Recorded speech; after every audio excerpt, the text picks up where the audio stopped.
What up? What up? What up? You know what time it is? It is teach tape time with Coach Vic at the DB Lab. All right, man. So here we go, dude.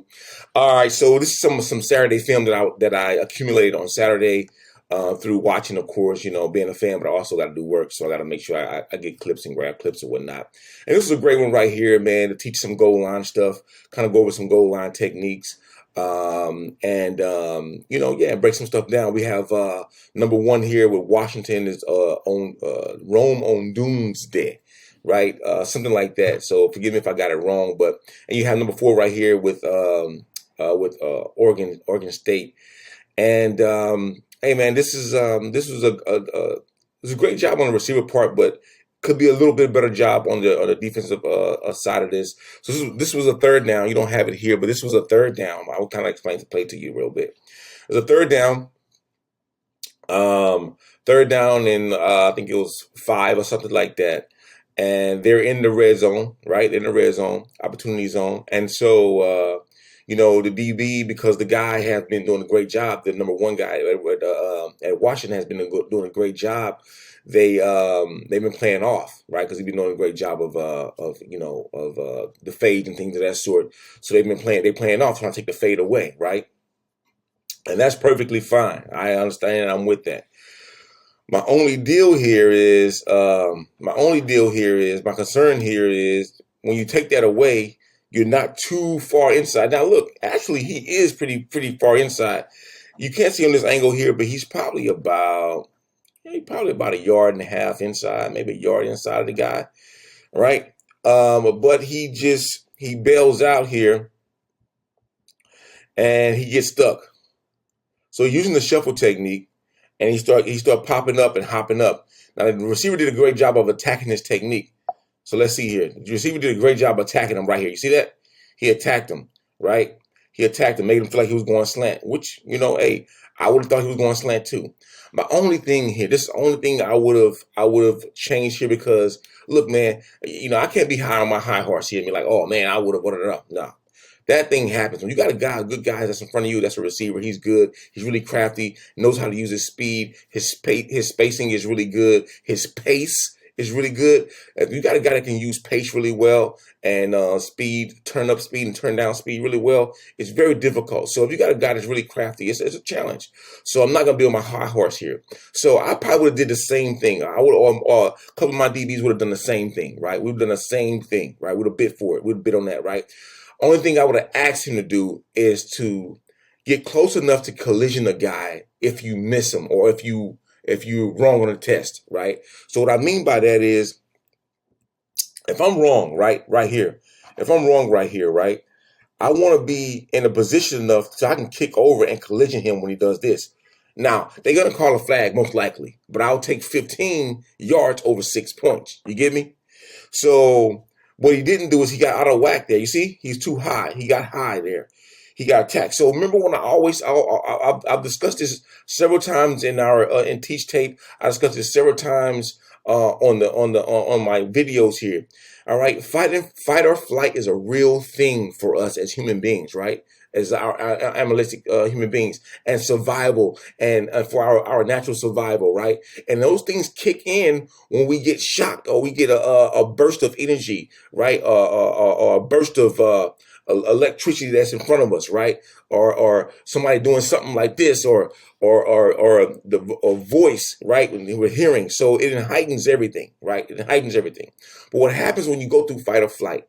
You either gonna be able to calm down through the situation and be calm and play relaxed and play through it and be balanced, or you're gonna be, you're gonna be on it like he did. He on his heels. He backing up. So he in a flight situation. So he backing up. He got high, right? He got high there. So here we go. Look, got high. Bam. You can't cover that way. You got to be able to relax in it. And I'm gonna tell you, the only way really to combat this is train through this. What that means is you got to do a lot of one-on-ones. You got to put yourself in uncomfortable situations, and you can't be afraid to lose a rep in practice, okay? And you got to go with those guys. You got to go find the hungriest receiver. You got to go with them, and you can't be afraid to lose a rep. And you got to be able to sit in there and calm down and calm down through it and begin to get into the zone, which allows everything to slow down for you. And so he got high here. and he caught him. I would have bit for this too. All right, the guy's been running slants. Oh, he's great at running slants. He's a big body. He's a 6'3" guy. I would have bit on the slant as well. But you want to be close enough to the guy where you can collision him when he decides to go out. If he double moves, you have to be waiting, or you have to be cognizant that the double move is possible. Right? You have to be. So he popped up here, and then it's just too late. Right? It's just a wrap. And the ball was thrown with great anticipation. So it was just a wrap. Great catch. Good job. Let's get back to it. All right, so let's go down here. Let's go stance and start. All right. First and first, I'm gonna say, look, man, he's bull jiving right now because he should be in his stance, ready to go with this guy. I would have, if you're gonna do the shuffle technique, which he was trying to use, I would have this left foot up. If you're gonna use with the left foot, if you're gonna use the shuffle technique where you're walling off the receiver. So if you're gonna use the shuffle technique where you're walling off the receiver, you gotta have the left foot up, right? And you gotta be more inside, and you're inviting the fade route, right? So, and we know if you're going to get a fade route, it's going to be great anticipation with the ball because the quarterback has been showing he can do that. And you're going to just run to a spot as a DB. So he's going to throw the ball, you're going to just run to a spot. Bam. Now, when you run to that spot, you have to let the receiver catch up here, right? If you're going, this is if he would have kicked the other foot up and made them run a fade route. Right, made him run a fade route. So this is the foot we wanted up right here. That's the foot you should have had up at the starting point. And also, he should be in the stance ready to go. Okay. Basically, with this posture, what we're telling with this posture, this alignment, and this leverage, we're telling the quarterback, we're not letting him run the slant. You have to throw the fade route. And what we want to do in the fade route, we're going to just meet him on an angle to the spot where the ball's going to be thrown. And then we're going to anticipate a comeback out of that too. We'll anticipate a back shoulder. So we're going to run with the intent, right, to this angle up here, right, to almost to this pylon, kind of, to the high pylon up there. We're going to run with the intent that he's going to throw the fade route. But we're going to be assuming, right, in our head, in this process, we're going to assume that he's also going to throw the comeback route or the back shoulder fade, right, in this situation, because we're showing him that, this is what you have available to you. You're not going to throw the slant because my leverage is taking away the slant, right? So you're not throwing the slant. I'm 1.5 yards inside, got my left foot up. I'm basically a wall for you right now, quarterback. You're telling the quarterback with your posture right here, all right? Now, when that happens and he attacks the technique here, you got to stay seated and stay in your shuffle and stay seated and don't get startled. Because what we're going to do is when he break for this slant, we're going to break for this slant. We're going to collision him. We're going to collision him right here. We're going to collision him right here.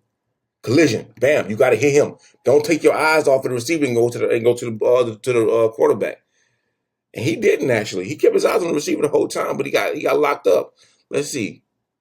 Oh, he peeped a little bit. Let's see. We're going to make it go full tilt here. Yeah, he took his eyes off the receiver. Keep your eyes on the receiver. Okay, bad eyes right there. You got to collision them. And then outside of that, then I'll just take the flag. If I'm gonna get the flag, I'll take it. If they don't give me the flag, then okay, we're good to go. I'll collision them, make them push me off, that type of deal, and I can see what I can get right in that situation. But you got to be very present. And so his posture wasn't all that great starting off. He wasn't ready to play the technique that he wanted to play. He wasn't ready to do that. Look, man, I know we want to be cool, and I know coach sometimes want to disguise some things. When you got a dog in front of you, you got to be a dog back, and dogs get ready. Dogs get ready to go, all right? That's what it is, man. You got to be ready to go, ready for war. You can't be up here playing bull jiving like you're in the NFL or something like that, because they do a bad job at it as well when they're just not getting ready to go and ready to play. Get ready to play, man. I don't care about looking cool here. Get ready to play. This guy's ready to play, okay? The receiver's ready to play. You get ready to play. So he switched off. He switched his feet to go do the shuffle technique, didn't stay disciplined in the shuffle technique, all right? Or the scooch, call it whatever you want. Shuffle technique, didn't stay disciplined there, right? Then he took his eyes off for a second off the receiver and went to the quarterback for the slant, and it was a wrap.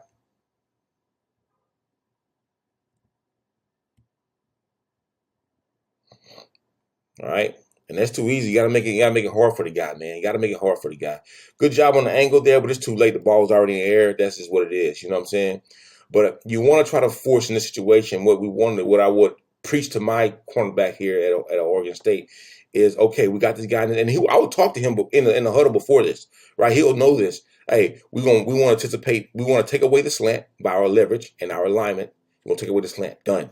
All right. What we're gonna protect is a fade. We're gonna run to the fade, run to where the receiver is going and where the ball is going, and we're gonna anticipate the comeback route out of the in the end zone, going towards the bottom hash bottom pylon right here, or the back shoulder. We're gonna anticipate those things. We're gonna run and protect two things. The two things we're gonna protect right away is the slant and the by our alignment and our leverage. And then when we get out of there, and we're gonna collision them if we can. We can get collision on them. And when we get out of there, we're gonna run to a certain spot.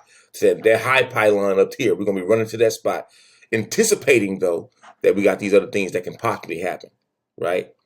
And it's not that difficult doing that, right?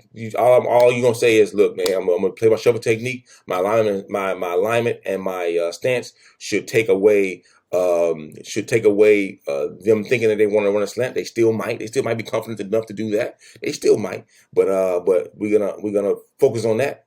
And then when I see that the slant is not happening as fast as I like, I'm gonna try to collision him and get myself to the fade route or the fade route. Cool. So I hope this helps, man. I'm bringing more and more of this stuff every day. I'm coming with it. If you got some clips you want me to check out, please DM me or please comment it under the video, comment it or whatnot. Make sure you subscribe. Make sure you like. All that stuff really matters. It really does, guys. So make sure you do it. If you like it, man, and you want more, let me know. All right. So here we go. At DB Lab Coach Vic, we out, you. Yeah.